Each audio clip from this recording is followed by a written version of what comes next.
So the reason we use protecting groups is because oftentimes in the synthesis, he likes to use Grignards, and Grignards will react with carbonyls, and they will also mess with alcohols. So we need to be able to protect alcohols, we need to be able to protect carbonyls, and protect alcohols. So when we want to protect carbonyls, we've already learned how to do that. It's very easy. So you've got this pentagon with a ketone on it. The way you protect carbonyls is you make an acetal. Now it's protected. The reason we protect is because a Grignard can react with a ketone, but a Grignard cannot react with an acetal. So this is how we do chemistry with the synthesis. And this is a big point to make. You can just make an acetal. You can use any one. You could do this if you wanted to. All right, but honestly, I like this one because it's really easy to write. Let's protect alcohols now. All right, this is the newer information that he got into on Thursday, October 3rd, I believe. He talked about how to protect alcohols. So what this is TMSCl and pyridine. You need to be able to remember this reaction, but you never need to, there's never going to be a mechanism for this. This is just a reaction to help you do synthesis. Sometimes he gives you those, kind of like zinc mercury amalgam, like the zinc mercury HCl. You did not need to know the mechanism for that, just the reaction. This is one of those cases. So then once you've made this is how you protect an alcohol. So now you can do work with the Grignards and stuff and not worry about it. But then you need to be able to get back to where you were. You need to be able to get back to your alcohol. How do you do it? You use this thing called TBAF. That's all you need to write, is just the letters TBAF. And that's how you take your OTMS back into your OH. Let's just say you forgot how to do TBAF. You could take OTMS and you could also use HF to get your OH, I believe. I think that was something new he said this semester. I didn't even know this one. But this is my favorite and this is his favorite too, probably. Which brings us to this point. So we got from a carbonyl to, we protected it with an acetal. Now how do we get it back to a carbonyl? Well, it's called H3O+. And that hydrolyzes the acetal to a ketone. And there's a video up on that from the fall 2018 exam. Same deal here. So this is protecting carbonyls, and this is getting them back to the way they were.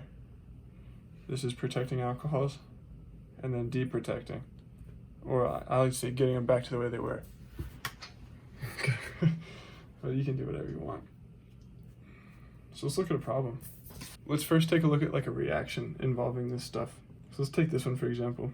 This is GSS 7.5, number 1. So you got TMSCl pyridine, all right? So you get your OTMS and it doesn't mess with the BR. So what we just did was, if you look down or later in the reaction reagents, we see an Mg, and then we had to protect first. So sometimes you can get a good feel for how to do a synthesis by looking at the reactions. That can always help, like spark ideas and stuff. But you also want to be able to pull crap out of your head because that's how you get the A. So the Mg ether makes our Grignard, so we're good. Now we've got a little bit of this, which I'm going to assume you guys know how to do. These steps, you can write them one after the other if you want to, I suppose. You get a little OTMS, you get that, you get your carboxylic acid. TBAF, just going to put that thing into the OH. It's not going to mess with this carboxylic acid. Let's take a look at something else. Let's take a look at GSS 7.5, number 16 synthesis. He may or may not have given this one in class, but we can talk through it, you know, because it's in your notes and maybe you forgot how to do it. So first of all, you want to just think about it. Like, okay, now this is your time to shine. You have to do your synthesis now. Okay, so you realize we have a carbon added right there. So somehow we're going to have to add a carbon. And in order to add a carbon, we would need to use a Grignard. And in order to use Grignards, we're going to need to protect this carbonyl. So our first step's actually going to be protecting this carbonyl. This is where you have to start thinking ahead. These problems, they get a little bit tougher, although if you practice them, you can figure out all the tricks involved. So do not feel like you can't do it, because you can. It's just going to take a little bit of time. Now you've made your Grignard. So that's sweet, right? Now you can go ahead and do your CO2 solid, a little H3O+. And that's actually just going to send you right to where you need to go. Because if you think about it, the Grignard's going to attack the CO2 solid. You're going to get like a carboxylic acid thing. It's going to get protonated with the H3O+. The H3O+ will hydrolyze this acetal to a ketone. So you treat all these things separately. Like you do this, see what happens with this substituent, and then you see what happens with this one. Don't ever get scared about like when there's multiple things on there. Just consider each one individually, a lot like directing effects. There's your product. So we have GSS number 8, number 8. How funny is that? So I hope you guys are practicing, because this stuff is, now that I'm looking at it, it's like, wow, this is actually a lot more than exam 1. Exam 1 was pretty easy for compared to, you know, what we're doing now. So we gotta stay up with it, all right? So we have to synthesize this. Looks like we've got a methyl group added here, and it looks to me like we've got like an acetal added here. So what I'm thinking is we must need a Grignard in order to add a carbon there. Next, we must need some sort of carbonyl and then an alcohol in order to get this like acetal formation. So what I'm envisioning right now is this. First of all, what I'm doing is I'm breaking this down in my head. I'm thinking of this reaction. Okay, this is the first thing that crosses my mind. And that might not make sense to you as to why, but the more you practice, the more you will understand, and I'm gonna show you the rest of my thinking. And then what we've also learned is this. So take that and then do this. This is my favorite thing to do. Just take this little guy and throw a ring on it. So now you've got this. And you might be wondering, or you might be saying, how is this going to help us with this crap up here? And the answer is this.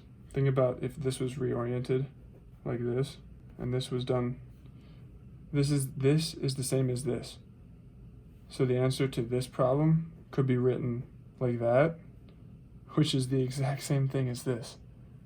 This just looks really kind of weird to some people, and to me when I was first doing this. But this, I can see that right away. However, this is a little more interesting. But if you look at this, and then you look at that, it's like, wow, they're very similar. And then if you look at this, and you look at that, you're like, wow, that's pretty close. All we need to do is make this into basically an alcohol, and then, you know, add a methyl group to it. So basically we've got a lot of ideas flowing. So now we have to put them to use, and I'm going to show you how to do that. But first, try it yourself. Okay, I'm assuming you've tried it. And don't be upset with yourself if you can't visualize this stuff right away. It takes a lot of time, and it takes a lot of you finding your own way, figuring out how you want to orient the molecules so that it makes sense to you. Because that's what it all is. You know, anyone can do this stuff. It's just, you can't let the complexity of it scare you. So what do I want to do? In order to do our Grignard, like we talked about, we must protect. So we're actually going to protect this, believe it or not, we're going to protect this alcohol first. You might be saying, okay, well, why are we protecting the alcohol, not the carbo? Well, because now that we've got a carbo out here by itself, we can do a Grignard attack on that, and that's how we're going to add the meth. So we do a Grignard with one methyl, MeMGBr. Boom, boom. You get a little OTMS. You get that with an O-, and then you get your methyl group added on, which is pretty sweet. Now what I like to do is do my H3O+, get my OH there. Now let's bring it down. So I just rewrote it. Now we can use our Mr. TBAF, turn that back into an OH. We got our OH there and there. We've basically got this molecule with another line on it. So if we had the line here, what would that look like over on this product? Well, let's see. Just be like that, right? So let's come over here. We have the line. We can just do this now. We can instead of having the carbonyl in the starting material, we can throw it in the reactions. We can throw it in the reactions, like in the reagent section. Believe it or not, that's going to give us a product. So that's pretty cool. And if it helps you to kind of see it, you could have written it out like this first, just to like test yourself, right? And then you can see for yourself that, sure enough, this thing is the same as that. And that is successful synthesis right there, using protecting groups. So there are some more difficult protecting group problems probably, but I'm just showing you the basics.